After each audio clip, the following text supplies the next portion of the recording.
I can't see it. Well, I can hear myself, but I can't see anything on the screen. Can you hear me? Can you hear me? I could hear you. You guys are live. Go ahead. All right, so we're live, and I don't know if we're going to come through on the video. Where we talk about Okay. all things national security, defense, Can you throw it over on the? security, safety, Oh, there we are. There's me at least. situations. Call in 847. Okay, he's going to pull you up. Brandon here is doing a great favor for us. He's staying a little bit late, you know, to make sure the Chief Guard of the Republic show is on. So, fixed bayonets, fixed bayonets, comrades. This is the Chief Guard of the Republic Veteran Radio Shout-Out Show with your hosts, Chief Warrant Officer 5, Michael Francis Tooman, and Juris Doctor Paul Burvid. Every Saturday, noon to 1, WRMN, 1410 a.m. However, the storm kind of knocked out the broadcast, so we're only going to do the YouTube now. All right? We're in the Fox River Valley. Calling in is going to be weird, so why don't you just make the comments on the YouTube live channel? I can pick up the comments. So the best place to look right now is YouTube Live. I guess streaming works too. So if you hear us on streaming and you want to make a comment, go to YouTube Live.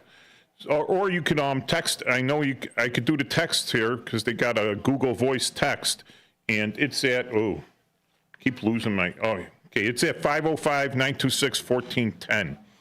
So yeah, we're gonna go straight through. There's not gonna be any commercials for us now because there's nothing playing out there. Anyways, Paul. So. Yes. Recently in the news, and I like doing stuff that's in, you know, we may be a couple days late on this and everything, and I know the talking heads have talked about it, and they've already, you know, some of the mainstream media or legacy media has gone all out against the reduction of the generals in the armed forces, and I was saying that from the beginning. I says, I hope when the next guy comes in that he just does a cleaning of house. And that's currently happening. They're reducing from the top down. I've seen a lot of times where they reduce from the bottom up, where companies will just lay off the lower echelon workers, hoping that the, quote, managers will take up the slack and everything to save on money. But no one ever says, hey, maybe if we get rid of these vice presidents and these bigwigs that have obviously failed, you know, we could save some money that way. So the rule of thumb is for every general, and they'll call them flag officers, so every rank above the rank of colonel in the Army or the Air Force or the Marines or the Navy where they call a colonel a captain. So captain of a ship. Every rank above that is a flag officer grade. And there's a maximum amount allowed by the Title 10 of the U.S. Code in that grade. But there's also a minimum amount that's allowed. That's allowed except for if the Secretary of Defense determines that we don't need that many. So he can personally, it's right in there, as Secretary of Defense, he could reduce that. Right? And he's not even close by reducing 20%. He's not even close to that number. But there's bloated bureaucracy out there. And for every flag officer you get rid of, you can fund an infantry squad, which is what's going to be more effective on the battlefield. A high-ranking guy up on the top in a bubble, you know, or a squad that's going to take action and seize ground and seize the initiative and carry out our objectives. How many people are in a squad? About 8. So usually 8. It could be bigger, it could be smaller, but generally you'll have 8. You'll have 2 fire teams. You'll have a squad leader, you'll have an assistant squad leader, and they'll both be in charge of a separate fire team. So if you needed to, and this is, you know, just general, right? If you needed to, you could split the fire team in 2. So you go one leader, the sergeant, the platoon sergeant, the squad leader, and his assistant squad leader can go in different directions and take the enemy or the objective from 2 different angles. So you have that split there. And the leadership on that is, you know, enlisted ranks. All right. So the lowest leader, the lowest person that's called a leader in the Army is a squad leader. All right. you have a platoon sergeant, but he's not a platoon leader. That's a lieutenant. So actually, lieutenant's the leader, and then the leader goes down to the sergeant or sometimes a corporal. So Now, I was at a Attorney General reunion yesterday, and people were asking about the show, and some of them might be listening. Dan and a few of those. But one of the people brought something up that I think is true. I've heard it before. Don't we have more flag officers, or as many now or more, than what we had in World War II? I heard somewhere. Is that true? I doubt it. I doubt it because we don't have maybe senior flag officers, 4-star generals. Yeah, we probably have more. But the way the work, that's kind of unusual, isn't it?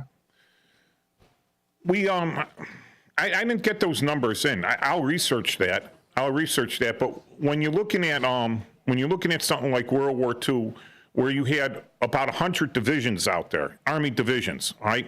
Each division is commanded by a 2-star. And again, that 2-star has a 1-star for deputy commander for operations, and then there's a deputy commander for administration and logistics, all right? So there's 3 generals in there. So if you got 100 divisions, that's 300 generals right there. Then above you have 2 or 3 divisions together, 2, 3, maybe 4 divisions together, and that's called a corps. And that's where you get a 3-star general. So you have a 3-star general at a corps, and he's going to have some generals on his staff. Then you get a army, all right? And we had, 1st through 10th armies, all right? So that's a 4-star command at army level. And then you have, the 5 stars. So we had 2 5-star generals. You had 3, excuse me. You had 3. You had Eisenhower in the Atlantic on the European front. Then you had MacArthur in the Pacific front. And then you had Marshall, and he was the chief of staff. So he's considered a joint rank, all right? Those are different because the Army actually has more. The authorization for the Army is 219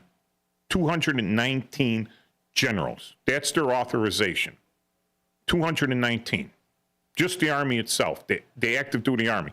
However, there's another 90 generals authorized for joint positions, which include the European Command, the Southern Command, the Indo-PACOM, the Africa Command. All those other commands have a 4-star there. Sometimes it's Army, sometimes it's Navy.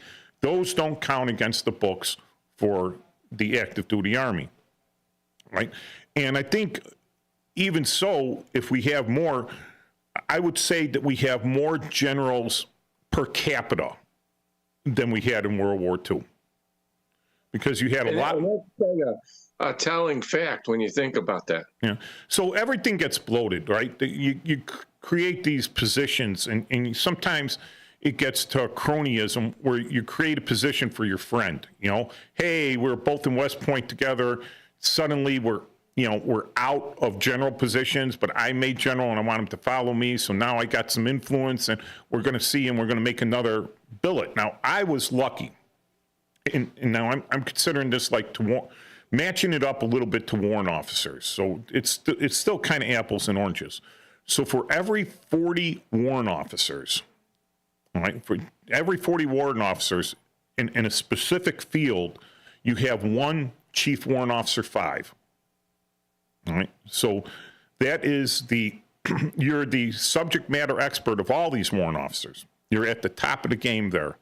And in the reserves, when we had a lot of military intelligence units in the reserves as combat support, all right, you had a lot of warrant officers in the human intelligence field. So they had a brigade, and they put one of those warrant officer slots in the brigade, not up at the staff, not at the G2 level of the USARC, United States Army Reserve Command, or at the G2 level of the Army staff, but down at these brigades. And then they created another brigade And like, I just happened to luck out. I was like there. I was the only one that could have been promoted at that time into that slot. And for a time, I was the only one that knew about the slot. They didn't even know they had created this, you know. They weren't even going to board for it. And I was lucky to find and contact the right people. But when there's a, like I said, here's the generals that people think about. The combatant commands. That's the big thing. I think a couple shows ago we talked about why General Schwarzkopf, although he was given the opportunity to take the position of the Army chief of staff, right? Right. That was a demotion because he was in a combatant command, which is higher than the Army chief of staff, right? So he's up there, and they kind of gave him demotion. All of his buddies would have known it. Very few civilians would have known it, but all of his buddies and everyone in the military would have known he took a demotion, right? So he was kind of pushed out that way. But their combatant commands start with we have armies, all right? So we have the 8th Army over in Korea. I think the 7th Army is in Europe, although, you know, they probably don't have enough forces to qualify for an army, but the organization is there, all right? And we had the 5th Army here, the 1st Army, all right? And the 1st Army in the continental United States. Not too many of them actually form a whole army until if we go to a big war, you're going to see these armies pop up again, because each army is going to be composed of 1, 2, 3 corps, army corps. And each army corps is going to be composed of 1, 2, 3 divisions, maybe some separate brigades.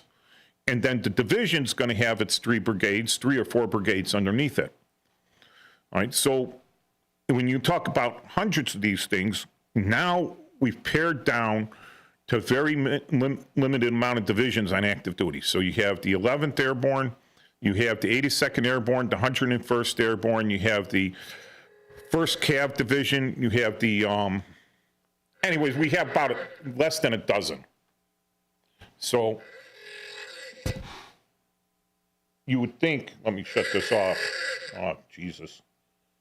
Spam call, you know, I should shut. Now I'm going to forget to turn the ringer on for the next 3 days and not wonder where my phone is. You know? Anyways, you limited the combatant command, so you think a lot of those generals would go, because every time you eliminate division, you're eliminating 3 generals. You're eliminating the commander and his deputy commander, so there's 3 generals out of the thing. But instead, they shift them over to different positions. You know, they create new positions for them. And you have a thing called the functional command. That's, they're not a combatant command. They supply forces to a combatant command. And so you're not leading troops on the battlefield. You're making functional decisions, but those decisions really are made on levels below you. And it's kind of like, I personally think, unneeded, unnecessary, right? So you could have eliminated those. You could eliminate those general positions, but that has limited amount for your officers to advance. Sooner or later, you get locked into a colonel rank, all right? But the same thing, not everyone makes CW5. Not every enlisted man makes sergeant major, even though he stays in for as long as possible. And not every officer is going to make general. But it seems to me like they have tried to make it that way. Like, you know, you got to make general. Like everybody gets a trophy now. Yeah, and where it becomes a problem with too many generals, you have too many cooks in the kitchen, or too many, you know, fingers in the soup and everything. And you have a long decision chain, a very long decision chain. So if you ask for something that requires a general's approval, you would go, if you're at battalion, you would go through your lieutenant colonel. He's the battalion commander. He would go to a brigade commander, who's a colonel. Now it needs the first flag officer, and the first flag officer there is the deputy commander for operations. He's a 1-star. So no one's going to talk to the 2-star unless you talk to the 1-star, right? Or that's the way the 1-star is going to want it, right? But then you go to the 2-star general, right? There, and if he's not absolutely positively sure on this, you know, because a lot of these guys want to make 3 stars, so they don't want to mess up because they're in competition with other 2 stars to make that 3rd star. You know, they're going to question their 3rd star, or they're going to have a deep dive to the deep dive on their judge advocate general officer to say if all this stuff is right. And then when the word finally comes down, when the decision's finally made, it's 5 days too late because the decision chain has been so are the greatest joy. extended. We had that problem in Bosnia. They surrounded a broadcast antenna for a radio station there. And the local ethnic Serb Bosnian population were really mad about it because that was their channel. That's what they listened to. Because when you're hungry and you're and we shut it down. So they came out and surrounded everything, and there was no support, no one's giving direction to everything, sitting out there, and the Hummers are running out of gasoline, diesel fuel. And these that's the only lights we had. Everything was turning pitch black. You know, turning pitch black. We can't see what's happening. We're surrounded by angry mob. So they call in and they go, hey, we don't have lights there. No one's coming to support us. You know, we're staying here. People are having difficult decisions, you know, whether they should come out here or break it up. No one's making a decision. We need light. Can you send us some artillery? Okay, so illumination rounds, just giant firework flares that go up and they stay up there maybe 3 or 4 minutes, but you could fire one after another, right? It'll give the artillery some practice. Yeah, 3 days later, because it had to go up to 4-star. 3 days later, Shinseki said no. It was already over. And that's when we get the decision. I think there's too many high ranks in the way to make effective, timely decisions that can have a tactical effect on the battlefield. Doesn't have to be a hassle. And I see that in any organization. Land and sea. I mean, Paul, if you had a difficult case, right? How many levels of bureaucracy did it go up through before someone gave you actual direction? Well, in order to indict a case, you had to first talk to your boss, then you had to write him a memo. Then he might give you the memo back, or then he'd send the memo up to his boss, and then after he sent the memo to his boss, it would go up to the chief of the criminal division, and then when it went to the chief of the criminal division, it then went to whoever, like the attorney general or the state's attorney. So, you know, a lot of people think that other than felony review, everybody thinks that, you know, the state's attorney is like the guy that makes the decision. It goes all the way up the chain. And once that happens, you know, it's beyond you. And you know, and I always used to cringe because after I finished the case, they give me 2 or 3 more.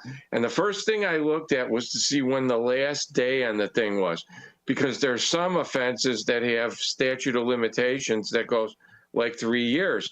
And a lot of times they give it to me a month or 2 before the 3 years because somebody else had, and I wanted to make sure I didn't get stuck, because if you blow the statute of limitations, you're in big trouble. So I would always, you know, have to jump right in on something, but it goes up 4 or 5 levels, and you know, you can't get rid of it either. Once it's charged, you know, to get it reduced or something like that, it's like a federal case. You know, you got to go all the way back to the state's attorney or whoever, and they're going to say, well, if it was so good to charge it, why is it not good now? So no one ever does that. So yeah, you're right. There's like 5 levels, and a lot of that is unnecessary. Now, there was one time when we did a thing called Operation Bogus Check, where people were dumping some checks on Dominic's, and they got taken for like a couple of $1 million on a weekend, and then they moved it to other banks. So we did this thing. We didn't indict at first. We arrested, a lot of people to get charges. And my boss was like, she was kind of a weird about this. I wanted to plead these people out the first day because we arrested like 35 people. And, you know, she wouldn't let me do that until the third day. And we could have had, I'll say this, within 1 month, we think one guy might have not existed. And out of the 38 or something like that, 35 of the cases were over in 1 month, where people were sentenced in prison, given probation. But it was because she wouldn't let me do it on the first day. We had an extra 8 cases floating around. And, you know, that kind of management can really hurt because, I mean, you have a successful thing, you're getting jail time or you're getting prison time.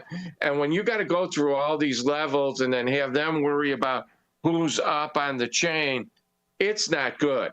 And I know what you're talking about because, you know, when you got to make a decision, you can't wait. It could be people's lives at stake. You know what I'm saying? Yeah, absolutely. And it is, you know, a lot of times it is. And however, all right, so when I got down to the leadership there, all right, on a tactical level with the infantry, everyone supports the infantry, right? They make fun of the infantry. Oh, you go infantry because you're dumb or whatever, or you go infantry because you're smart and you want to make rank quick, because you're going to outshine everyone, or you want to do something, or you really want to make a difference in the Army, but you're not going to really make a difference that you make a difference to your squad if you're a good leader, then to your platoon if you're a good platoon sergeant, then to your company if you're a good first sergeant, and NCOs. Same thing with officers. You'll make a difference if you're a good lieutenant, you're a good platoon leader, you make a difference to your platoon, you'll make a difference to your company. However, there are a lot of guys that go in and maybe they do their bare minimum tactical time. All right. Not every officer's infantry. A lot of officers are military intelligence, but a lot of those never go to a line unit, a military intelligence battalion, military intelligence brigade. All right. They go to these strategic units, these indoor units and everything, and they go up the ranks. They go up on staff and they live in a bubble and they don't live out in the field. You know, they don't get muddy. They don't drive the trucks. They don't hump the equipment on their back. All right. They're not within range of mortar range or anything like that, but they make the rank real quick. And then they move in to higher levels and they're making decisions on stuff. And they have no idea of how it works tactically. So here's the thing with all those excess officer general positions, all right, in administrative and staff units and non-combatant commands, all right, you learn about being an administrator, which is fine. But if you're not a decision maker, if you're not a combatant in tactical, I need to make the decision now, all right, and you haven't been tactical and understood how the troops live tactically, that's where the battle's going to change, is right there on the battlefield. You don't understand that and you move up into these higher ranks, it makes a big difference. So, you know, to get rid of a lot, in my opinion, these functional commands could be led by a colonel. You take out those general positions in the functional commands, you take out a lot of general positions in administrative units and everything, and you put them in the combatant commands, then you're going to have competition for guys that came up through the combatant command. Right? They were a battalion commander, they were a brigade commander, now they're division commander, now as a corps commander. These are the guys that are going to make the difference. Then as a army or a theater commander, right? They understand how the battlefield works, right? They don't understand that, hey, you know, I see 2 spaces between this comma and this next word, you know, when you give them a form to fill out. And because that's what they do. They're admin guys, you know, and they look for the little flaws like that on paperwork, but they're not looking for the major flaws down on the battlefield. So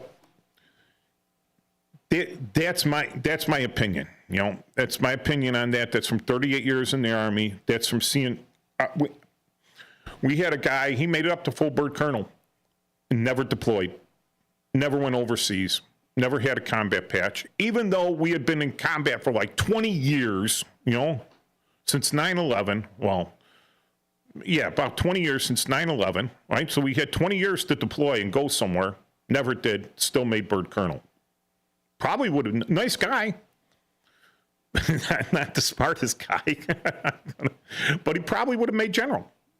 You know, he could have made general. Unfortunately, there's only one in his MOS, even though generals are what you call, they're branch of material. So you have a military intelligence general.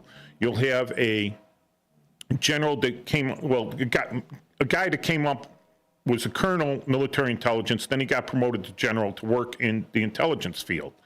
So he's just a general. You could take him over and put him in a logistics unit, all right, in the logistics field, all right? You know, you could put him over an operation. You could put him in command, all right? Because generals are immaterial. They're branch of material. They should be able to know everything up there, but really they're not. Really, they're not. You want Let me ask you this, because I'm thinking about something now. So, like, if we eliminate these positions, which I agree with you, what happens to those generals in there? Do they go out, or do they put them in a lower like rank and leave them there for a while? Well, because what I'm getting at is, you know, during the Civil War, Custer made brevet general. He was a general, youngest general, whatever. And then after the war, he reverted back to the colonel rank. Lieutenant colonel. And it was a colonel for like 12 years until he died or something like that. So what happens? Do those generals have to leave, or do they just go to a lower position, or what happens? What do they do? Okay, so that was, here's what happened. You don't make general without 20 years in. So you got your 20 years in. So you're retired. Goodbye. All right, so you know that's it. You don't have a slot anymore. You got to go. Now, some of them may say, but there's a slot in the reserves. Well, why would you go to the reserves to keep your time going if you already have your 20 years in and you collect a 50% pension on general's pay, which is significant? Here's the thing about that. Here's the thing about a retired general, all right? You have enough time in, a brigadier general makes as much as a 4-star. There's a top, there's a cap on the pay. The difference is in the perks. The difference is where you live. The difference is how many drivers, how many secretaries, how many assistants you have, how many aides to camp, all right? How much security detail you have. You're a rock star, right? And the more stars you get, the bigger a rock star you are, right? So now these guys get retired, all right? And you don't get 50% of your housing allowance. You don't get 50% of the perks. You don't get 50% of the drivers or the aides or the security detail. What you get is 50% of your pay, the end. All right? So now, if you didn't invest wisely, save wisely, or come from money, or maybe your wife's got a real good job, or maybe you hit the lottery, right? And you're used to living in a mansion on a base in Virginia, right? And having a driver and having security detail, and suddenly the Army says you're retired, get out of our house. And you look at what you're making and you're like, and you want to stay in the Virginia area, and you're like, honey, yeah, we're moving into a 1-bedroom condo, because that's what I can afford now, unless you get a job as a consultant, all right? So these guys that's another thing. And I'm just gonna beef a little here, and this is from real life, all right? Being in military intelligence, they go through ungodly amounts of computer programs. Someone's always writing the next program, and someone's always got the next computer system that's going to win the world with intelligence and artificial intelligence and everything else. We had a good system in place. We're working with it. We've trained everyone on it, right? Spend money training, And we're finally getting up to speed because we started off, the Army does things like crawl, walk, then run. So when they bring in this computer unit and computer database searches, everyone's kind of at the crawl stage. But now they've been teaching it a while, and we're kind of at the walk stage, and we got enough people in there where we're getting ready to really run with it. Unfortunately, some government contractors or defense industry people come out, and they wine and dine the general at that's got control of what systems we use for military intelligence. And they say, our system's better. It's going to prove better. And then he goes, oh, okay. And so everything gets switched over because it's looking for improvement. Rather than improve on the system we have, they switch the whole system over, the whole thing over, right? And now we're relearning everything. And now we're like with Word and something with Microsoft, right? They are at the mercy of Microsoft licensing. Oh, because we have to have everything in Word. There's free word processing computers systems out there. Everyone can use. But you're going to license with the big boys because they're the ones whining and dining the people that buy the licensing. And then they found out, what did they find out? They had millions of licenses they weren't even using that they were paying for. Imagine, okay, so you finally look at your credit card bill or whatever, and all of a sudden you see $9.95 for Netflix, $9.95 for Amazon, $9.95 for Apple TV, $9.95 for HBO Max or whatever, and everything's $9.95 for Disney, this and everything else, and it's all redundant. And sooner or later you're paying $120 for these services, right? When you only use one. But for 6 months, you haven't looked at your credit card account or whatever because life gets by you, right? And now you're canceling all this stuff out, wondering, well, I just blew $600 for the last 6 months. Well, that's what the Army is now, all right?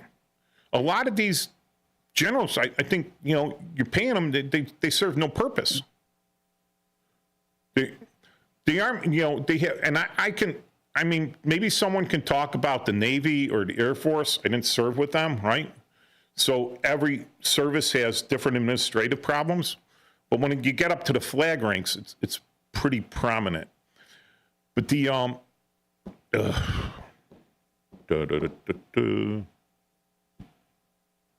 man, I had brain freeze there for a second. Well, I watch these other channels like these aviation channels, and there's two of them I watched. Both of the guys are former military, but one's an airline pilot. One is this Ward Carroll. He's a Navy guy, and another one is Blanco Lirio. But Ward Carroll gets into this a lot. Oh, I served with Admiral say Spruance with VM 214 when we were the Wild Weasels or whatever, and it seems like it's all about this cult of personality. So if you knew Max when he was coming up, but now he's a general now, he takes care of all of his guys that were behind him, like what you said. And then, then you got, 10 or 15 years of those guys running it. And then, so, is that going to create some kind of animosity in the guys, below that? Or, what happens to those guys that, Admiral Spruance brought with them? What they're not generals. Where do they go? Here's where I'll let you in on that one. This is the way I feel, right? You got guys, obviously, and if I was SecDef or Undersecretary of Defense for Reserve Affairs, I'm still available. I would be incognito. I would walk around places, they wouldn't know who the heck I was. I might show up for a couple reserve drills in a uniform with like staff sergeant on it. Staff sergeant one. And I would just hang out for a while. And you know what? There are guys here, and you got your own inside guys, all right? So Hegseth came up with a lot of people. He knows a lot of people, right? That are still in, right? And you just have to go and talk to them and say, okay, who's the most anti-current, I don't want to mention presidential names, right? But anti-current administration, who's the most, because that's me. I'm telling, I'm Hegseth, right? I'm saying, I'm part of this administration. Who do you think's the most anti part of this administration? Who's going to give us the most problems? At the general ranks. And he makes a list. And the top 20%, goodbye. And you know what that sends? A message. Sends a message. I was, I'm in Afghanistan, and I got a guy there, these kids there. I went through some problems with the command. I wasn't very well loved. But I ended up kind of winning, all right? So I had high cover of the general in charge, the division commander in charge. All right, so now all of a sudden I've got some high cover and I could do some things because the colonel has been told, right? And my captain hasn't quite been told yet. I had to tell him myself.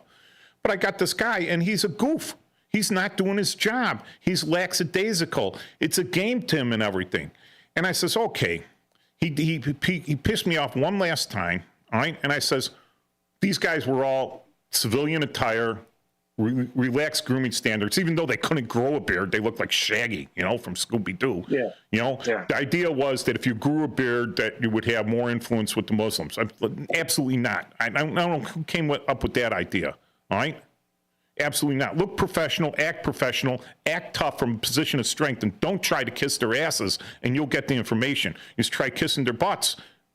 I'm using terms. Try kissing their butts, and they treat you like a fool. And that's the way they're treating these guys. Because you got some guy dressed up as a headbanger. He's got a T-shirt. I'm like, relaxed grooming standards should mean that you should have khakis, a polo at the worst, right? A polo at the worst, and try to look like some guy from the State Department. Try to look like some FBI guy or something, some professional guy, right? Try to pass yourself off that way. Well, he wouldn't do any of that, right? And I tried to explain it to him, but they were on their own thing. So I tell the kid, I says, listen, I'm tired of you. You will report tomorrow clean, shaven, in uniform. Right? And you're going out to guard the front gate because I have to rotate people through to do that. So I'm tired of using all my analysts. You're useless in the interrogation booth. You get to go do gate guard. And the captain couldn't say anything about it. Colonel, because I had the high cover now. I can make changes. And I thought, oh my God, because this guy's like, he's trying to be Joe Cool, everyone's friend and everything else. And I just slam him like that. And he shows up the next day looking all sad because as he was walking down the main drag, a lot of senior officers recognized him, even though he was shaved. And now he's in uniform and they saw his rank was only PFC. Oh my God. Because before, no one knew what his rank was. They thought he was a contractor or something, right? Yeah. So now I thought I'm going to catch hell from everyone else here, but I don't care. I'm here for the mission. I don't care. I'm not making friends with these people. None of them were my friends when I was getting slammed, right? Yeah. No one had, well, one or two may have had my back, but none of them, They're just happy that I wasn't around because now the kindergartens were running the candy store, right? So now I put that down, and you know what? All the people were like, oh my God, it's about time. That guy was a real jerk. He wouldn't do anything. We had to cover all of his weight. He made us look bad, I'm trying to be a decent soldier, and this guy's getting away. They were happy I did it. And the ones that weren't happy snapped into line real quick. So you take out this top 20%, and I'll tell you what, the other 80% will keep their mouth shut politically. They'll do what they're told. Because guess what? I don't care if we talked about it with what happened with Truman and MacArthur, right? Mm-hmm. MacArthur didn't do what he was told, got fired. Even though he had just Inchon, right? Yeah. World War II and then Inchon and all this stuff. He didn't do what he was told. He got fired. You might just bring a smile to someone. Because that's what you are. You're not the president. You're not the commander in chief. you're a little Indian underneath that commander-in-chief. You might be the second biggest Indian around, but that commander-in-chief has got you, right? And if you can't do that, how come you're prosecuting junior enlisted and everything that do the same thing you do? Chicago Hard Rock Casino White Sox Net. So when it comes down to the ranks and all these people, like, oh, you got rid of this guy, top guy, and he had a bunch of guys he was taking care of in the colonel, lieutenant colonel rank, and maybe even the major rank, right? So he was taking care of a bunch of these guys because they all go to the same parties or whatever. And now he's gone. So you think these guys are going to carry out a military coup because they lost their no, they're gonna look at that and they're suddenly gonna clean out their Facebook, clean out their Twitter, clean out. They're gonna wipe everything. Good afternoon and welcome. And they're gonna go, oh my God! White Sox pregame show. I am. If I want to make if I want to make the next rank up, on on tap for the I don't want them looking at this stuff. Are now 14 right? And then they're going to wonder, oh, okay, so I've got, you got a general there, live at Wrigley Field, and so you want to find out who you want to find out the lower ranks you want to clear out again, because this is Detective Mike here, right? Detective Mike. This is why it's dangerous in the Army too. You go and look at those officers. Evaluation reports, right? Every guy that this guy rated, and all the guys that he top blocked, you canned them too. Top block means you're like the top 10%, right? So who's he going to top block? People that disagree with him, or people that are yes men and agree with everything he says? So-called friendly at the. So now, yeah, you better find someone else to top block you, right? Because okay, so I'm getting a little into the weeds on that, on how this stuff could work or whatever. But I think 20% is a low ball number. With his first blast, I'd say goodbye to all of them. We were in the midst of the colonels that are there. You got colonels that have been in for 30 years that have been all over the place. You could promote them to 4-star the next day, and they would have no problem handling it. The thing is, Congress has to approve the promotion of an active duty general. Had enough height to it with the wind at its tail. So it's like any other position you put in. You recommend this guy for promotion to general, it's a congressional approval. Having a day. My W-5 was congressional approval. It had to go to Congress and be approved. Throw to first, he got him. Right? So there's why you're not getting rid of a lot. Right? You're not getting rid of all of them, because to actually get them promoted up to that rank, it would require congressional approval. He's been on fire. Can they be appointed to that temporarily, though? If you get rid of the ones, can you bring someone up temporarily? You could put him in there as a colonel. I'll let you hear a little bit of that as well. Okay, so there's two things in the military, and very rarely it happens, but it does happen. 20 games since April 23rd. So you have authority by rank, 13 RBIs, 12 and authority by position. Over that period, he's been absolutely awesome. So as a W-3, we were in the midst. I was made moment against the Cubs, the company commander. Unfortunately, I fear. Now, if I had a lieutenant there that's a platoon leader, I am his commander. I'm in charge of him by position, even though technically he outranks me. I have command by position. Right? So you could have a colonel up there, and you could still have brigadier generals underneath him, but he's in that position, all right? So he has authority by position. You could put a private in there and say, hey, you're in this position of authority right now, but you're not getting the pay until Congress approves it. So what you also have continued. He went 4 for 4 in the Army. You have two other parts of the force. You have the active duty force. You have the Army Reserve Force, which is a federal force. Title 10 in the U.S. Code belongs to the president, belongs to the Department of Defense, U.S. Army. Right? Then you have the Army National Guard Bureau. There's a separation there because they're Title 32 and they belong to the state. From the state. All right, they belong to the state. Now, there are some. Now, the governor can promote anyone he wants according to the state constitution, up whatever rank he has. Some states don't have a limit on it. Illinois, you have to be at least a major in a battalion command position before you could be considered promotion way up, lieutenant colonel, colonel, boom, brigadier general. But you're actually in a 2-star position, all right? So they put you in there, and you wait to get federally recognized. Right? Some states have promoted their guys to lieutenant general, which is 3-star, but they're not federally recognized. So in the state, they're a 3-star. If they get activated, they're a 2-star at the most.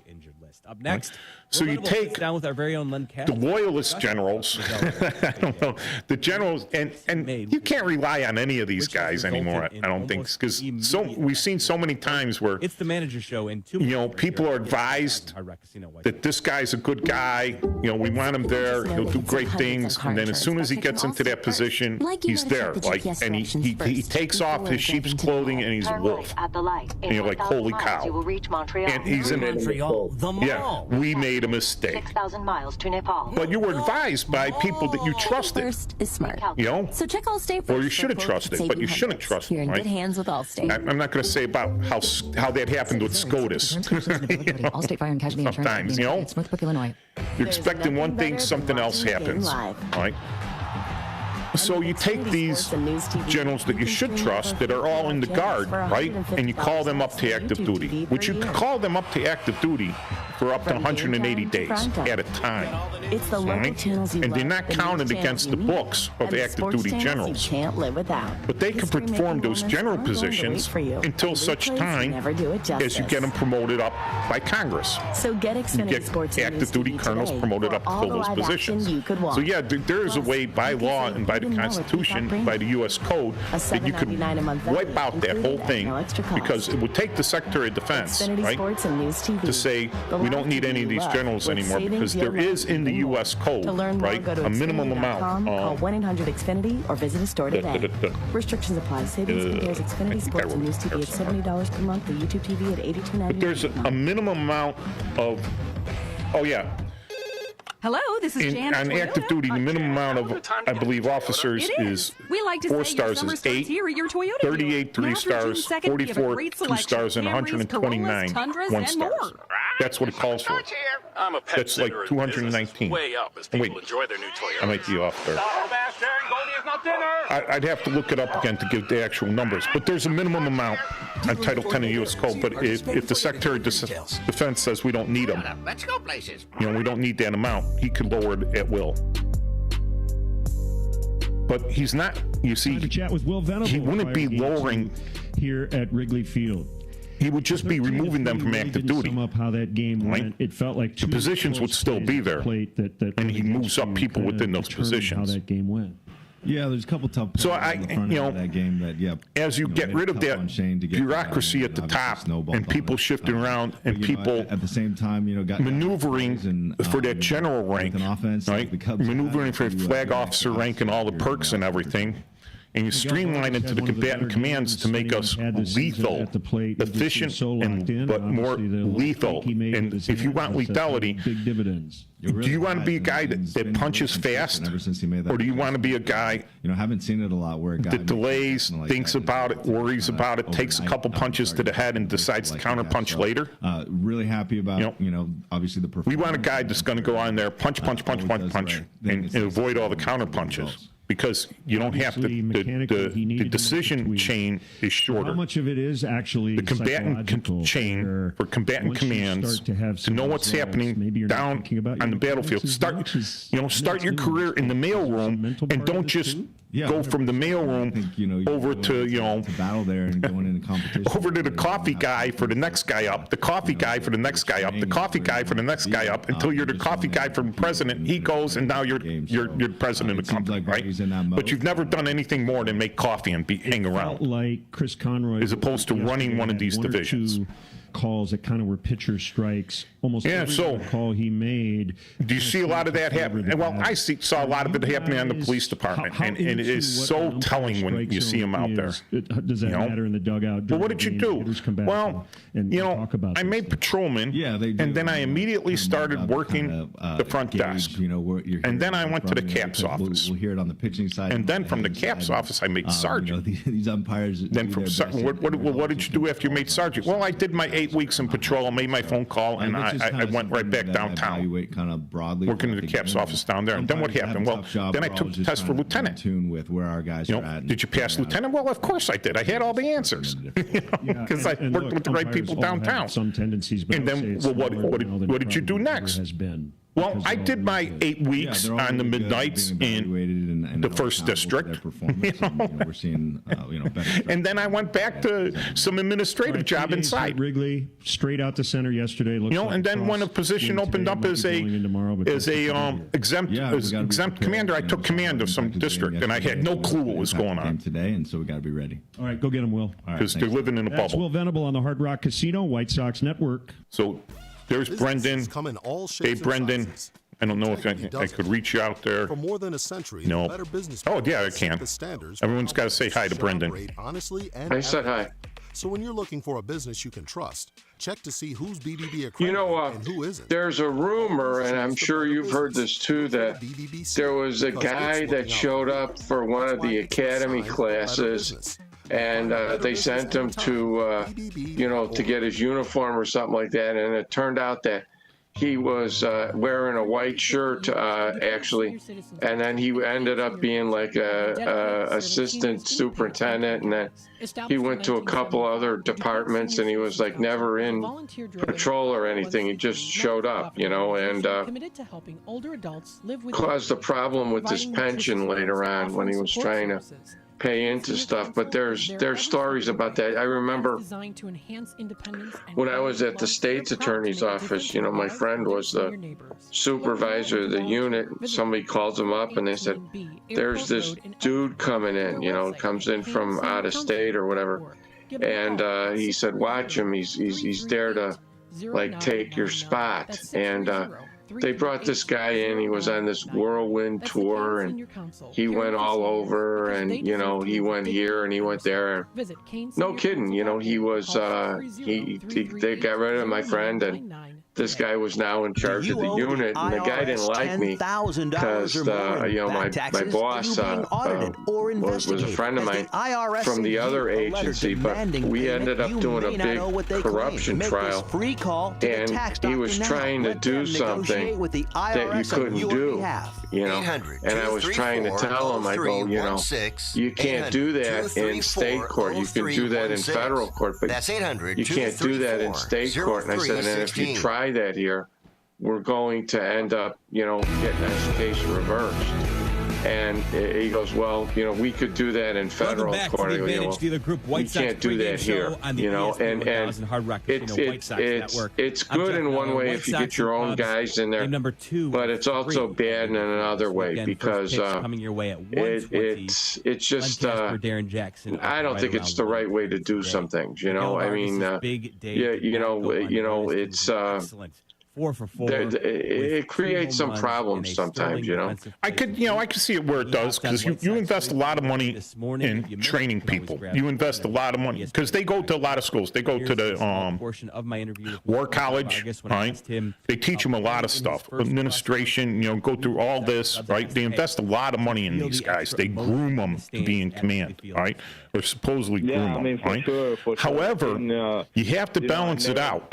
How is this going to affect my administration? How is it going to affect the lethality and everything? When you're working with a private company where we make snow cones, right? And it might affect the snow cone making, right? But this isn't. This is war. Well, and you're exactly right. I mean, you want the people, but it's just the way they do it sometimes. Like if they don't do it the right way, like this guy was like, and it was really kind of funny because he never really stayed. But all season long, and then he went into private practice and he went one place and he never really stayed. And then he went to private practice in another place, and then I had to actually go up against him. He was representing a defendant that wanted to do a plea deal or something like that. And it was real uncomfortable because I thought that I had to look more out for his guy's future appeal rights so that it didn't come back to haunt me that he actually did, and that's a bad thing too. I mean, when you actually have to think, I always would try to think of the other side, but when you're going out of your way to protect yourself, to protect the conviction, I never really trusted that, No, you know what, So what's been and that's the thing. You got to have been excellent at the plate. Everyone's. I know. Remember L.A. Confidential, right? And it's funny because that was one of my ex-wife's favorite books, and the movie was okay. But I read the book, and the lieutenant, they had him as a captain, but the lieutenant's talking to the one sergeant, and he says, you want to be in the detective division, but are you willing to, place corroborating evidence on a guy to ensure conviction? And the guy's like, no. Are you willing to beat a confession out of a guy to ensure a commission? Being more consistent to ensure a conviction. He goes, no. And then he goes, are you willing to shoot a guy in the back to offset the chance that he might get off on a technicality? The guy goes, no. And he goes, well, why do you want to be a detective? Will Venable has spoken about how there is a point. If the guy's innocent, the guy's innocent. That's it. That's it. We're here for the truth. Does it help to see those finding it? Right away? It's just kind of don't put a guilty guy there, right? Don't put a guilty. Don't put an innocent guy in prison, We're able to right? make with your hand positioning. But like I said before, you work with what you have. All right. So for the last few minutes here, all right, before. I got this. I guess the station here has a new sponsor, and that's Supreme Clean Car Wash. Good for one Supreme. No, Britain Express. But they have the Supreme Clean Car Wash. They're at 1572 Larkin Avenue in Elgin, Illinois. So you go to www.BRITTAIN Wash. That's kind of an unfortunate thing because you got scar right in the middle of this, so you don't want your car scarred. But wash, Britain's Car Wash.com. Right? After yesterday, you want your car washed, so everybody should be going down there with the dust storm, especially if your car was parked outside. Yep. I could have parked mine in the garage, but I didn't want to get blocked in. And I probably should have. Some tree branches were seriously falling down. Right, leaders of the clubhouse. So you can check us out. This is going to be uploaded. If you missed it because it's not broadcasted today, this is going to be uploaded onto our website, which is the Chief Guard of the Republic. Fun well, the website, I'm talking the YouTube channel, all right? Chief Guard of the Republic YouTube channel. And the link to that will be on our website, cgr.silink.net. So cgr.psylink.net. I still giggled that no one took silink.net, as a domain name. I'm like, whoa, score. It was cheap, too. So I'm going to hold on to that one. And Ask Len. And tweet us your questions. So that'll be there amongst other stories. You can brought to you by the City of Countryside. Check out 400 businesses. Check out my personal webpage, which is just simple silink.net for other things like stuff that I wrote. And Paul, when is Marla going to be with us next? Starting lineups. Whenever we need her, she's ready, willing, and able. She enjoys it, and she's got a lot to say about a lot of things. Well, that's great. That's what we need. We don't have to have her on. Just make her call in all the time. No, we'll have her on. I saw her last time. She's very photogenic. You guys look good together on the camera. She adds a lot to the conversation because she adds a really good woman's perspective, and then she also adds a highly educated perspective. So sometimes we might overthink it, but she's actually been there, done that, and can relate to it. So I kind of like it when she does join us and add to our pleasant conversations. Yeah, so you're going to come to the movie tonight? There are so many. No, we're going to church. So make a call now. What's the movie? The representatives explain everything to you. Oh yeah, that's an excellent film. Excellent film. You got some great actors in there. You got besides Cary Grant and Audrey Hepburn, you got George Kennedy, and I think you got Walter Matthau in there. And then you got the Punch and Judy show in the park, and you got the stamp collectors, and oh man, that's an excellent movie. All right. So, we're going to try to do Post 104 is going to try to do that once a month. So, See us next week. We'll probably have the 2-hour show next week because I think they don't start till 3 o'clock at the White Sox. And hopefully the antenna for the broadcast will be fixed. And hopefully I'll have a producer here or I'll learn to use the machine myself. Signing off here. Bye, Paul. Are we done? We're not 2 hours today? No, we're only 1 hour. Drugs and violence. All right, take care. I mean, I guess we go as long as we want. Or on social media. You got more to say? Let's go. No, I'm good. I'm good. Yeah, because I could do this all. If I lived next door here, I'd be here every day doing this. I hear Welcome back to the All right, Paul. And if we ever get kicked off of this, we'll start our own YouTube live. White Sox Network. Sounds good to me. Cubs game number. All right, peace out, brother. This weekend. Take care. Have a good weekend. Remember, I'm off next week. Medical stuff. Okay, I'll handle it. For today. All right, White Sox, take care. All right, shortstop bye. Chase Mydroth leads off. Miguel Vargas, yesterday's star. The third baseman hitting second today. Edgar Caro catches and bats third, switch hitter. Luis Robert Jr., the center fielder, will be cleaning up. Andrew Vaughn at DH today, batting fifth. Lenine Sosa bats sixth and plays second base. Tim Elko will be at first base, hitting seventh today.